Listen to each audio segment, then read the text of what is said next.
C'est Philomène du collectif du Pain et des Roses et là on est devant le commissariat à Saint-Denis parce qu'en fait il y a Amel qui est une femme syndiquée de la mairie de Saint-Denis qui est en fait réprimée pour avoir organisé une manifestation la semaine d'avant contre les féminicides et pour nous c'était important en fait d'être là aujourd'hui pour la soutenir parce que depuis longtemps en fait on se bat aux côtés d'Amel dans plein de combats à la fois dans les Gilets jaunes où elle était présente aussi et puis du coup dans la lutte contre les féminicides depuis des mois. Nous c'était important de dénoncer en fait la répression dont elle est victime et en fait de dénoncer aussi ce gouvernement qui se dit féministe ces derniers jours en organisant un Grenelle avec Chiappa alors même qu'en fait qu'est-ce qu'ils font? Ils répriment les femmes qui luttent elles dans la rue contre les féminicides alors même qu'en ce moment en fait le gouvernement il a toute une offensive islamophobe qu'il essaye de faire passer ça pour féministe. Nous on tient à rappeler que c'est faux et que ce qui compte c'est de se battre comme Amel aujourd'hui et de se battre aussi du coup à ses côtés en la soutenant ce matin.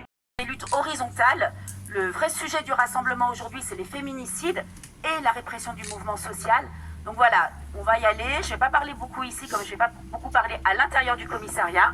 C'est un peu le but du jeu. Et vous remercier, vous dire aussi que ce serait bien que toutes les personnes qui sont présentes aujourd'hui reviennent à la manifestation du dimanche 24 novembre qu'on va organiser contre les féminicides, parce que le mouvement va le continuer. Là, le Grenelle, le pseudo-Grenelle est encore en route. Donc Chiappa doit faire des annonces, mais on sait très bien en fait qu'il n'y aura pas plus de moyens, que tout ça c'est de la communication. Et leur seule manière de communiquer, c'est de museler le mouvement social. Et en fait, voilà, je voulais vous remercier parce que c'est les vacances. Il est 8h30 du mat, il y a certaines grasses mat qui sont gâchées ce matin. Mais en tout cas, on est en train de leur montrer que même quand on est convoqué à l'arrache, il y a du mouvement social à Saint-Denis qu'on ne se laissera pas faire. Et que sur les luttes féministes, les luttes sociales, on est tous solidaires, toutes et toutes solidaires les uns des autres et qu'on ne sera jamais intimidés. Merci beaucoup.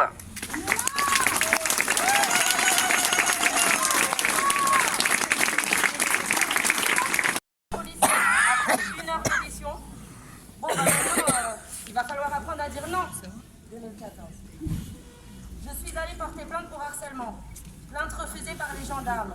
J'ai donc écrit au procureur qui a enregistré ma plainte. Vient ensuite, des mois plus tard, ma convocation à la gendarmerie. Je m'y rends, je raconte mon histoire aux gendarmes et il me dit « Vous êtes sûr de vouloir porter plainte? Vous n'avez pas peur des représailles ?» 2017.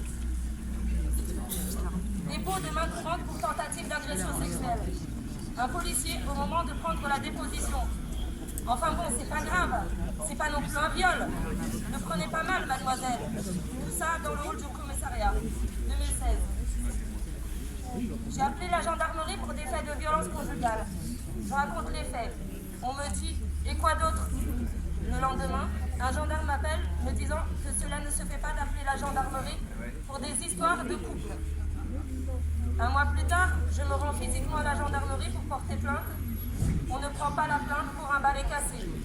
2017. Vous voulez que je continue ou j'en viens plus tard? Une des seules Sud Solidaire a compris très vite le mouvement des Gilets jaunes, que c'était un mouvement d'une classe sociale qui avait faim. Et elle a été là pour nous aider en fait à construire un discours contemporain de lutte des classes. Et je voulais juste la remercier parce qu'elle a aussi beaucoup été là pour les femmes de l'armée du salut qui survivent dans l'extrême précarité. Il y a des suicides dans les résidences sociales en France. C'est aussi une conséquence des violences masculines, des guerres, qui sont aussi des violences très patriarcales. Et je voulais remercier Amel parce qu'elle est là depuis 1 an à nous soutenir. Et je suis Amel. Aujourd'hui, Amel, elle est convoquée. S'il touche à Amel, il nous touche toutes. Et il y en a marre de criminaliser le mouvement social. Manifester, c'est pas un délit. Résister, c'est pas un crime, bien au contraire, on a besoin d'humanité et merci beaucoup à Amel de son soutien depuis 1 an.